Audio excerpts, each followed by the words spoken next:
అన్నదాతలకు ఆర్థిక సాయం అందించేందుకు కేంద్ర ప్రభుత్వం 2019 ఫిబ్రవరి 24న పీఎం కిసాన్ సమ్మాన్ నిధి పథకాన్ని తీసుకొచ్చిన సంగతి తెలిసిందే.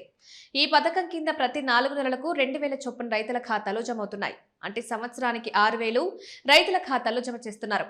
ఇప్పటి వరకు 23 విడతలుగా పీఎం కిసాన్ నిధులు అన్నదాతల ఖాతాలో జమయ్యాయి.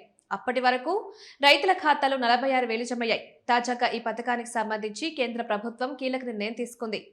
కేంద్ర మంత్రివర్గం శుక్రవారం నాడు పీఎం కిసాన్ పథకాన్ని 2030-31 ఆర్థిక సంవత్సరం వరకు పొడిగించడానికి ఆమోదం తెలిపింది. రాబోయే 5 ఏళ్ల పాటు ఈ పథకాన్ని పొడిగిస్తూ నిర్ణయం తీసుకున్నారు. ఇందుకోసం మొత్తం 3,15,614 కోట్ల వ్యయం కేటాయించారు. ఫిబ్రవరి 24, 2019న ప్రారంభమైన ప్రధానమంత్రి కిసాన్ సమ్మాన్ నిధి ద్వారా అర్హులైన ప్రతి రైతు కుటుంబానికి ఏటా 6,000 ఆర్థిక సాయం అందుతుంది. ఈ మొత్తాన్ని ఆధార్ అనుసంధానిత బ్యాంక్ ఖాతాలకు డైరెక్ట్ బెనిఫిట్ ట్రాన్స్ఫర్ విధానం ద్వారా 2,000 చొప్పున 3 వాయిదాలు చెల్లిస్తారు. పీఎం కిసాన్ పథకంలో భాగంగా డబ్బులు ఖాతాలో జమ కావాలంటే తప్పనిసరిగా ఈకేవైసీ చేసుకోవాలి.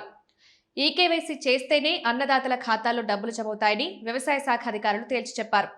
ఇప్పటికీ ఈకేవైసీని చేసుకుని వారికి డబ్బులు జమ కాలేదు. రైతులు చాలా సులభంగా ఈకేవైసీ చేసుకోవచ్చు. మీ సేవా కేంద్రాలు, సిఎస్సిలు, పీఎం కిసాన్ మొబైల్ యాప్లో ఈకేవైసీ చేసుకోవచ్చు.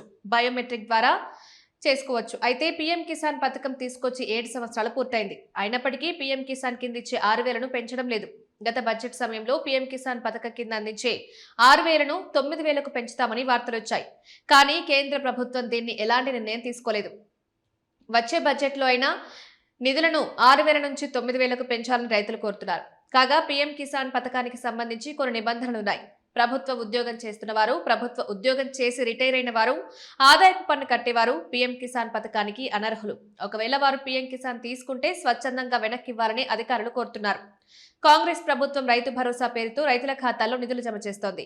ఈ పథకం కింద సంవత్సరానికి 12,000 అందిస్తోంది. సీజన్కు 6,000 చొప్పున రైతుల ఖాతాల్లో జమ చేస్తోంది. ఈసారి వర్షాకాల సీజన్కు సంబంధించి రైతుల ఖాతాల్లో 6,000 చొప్పున జమ చేశారు.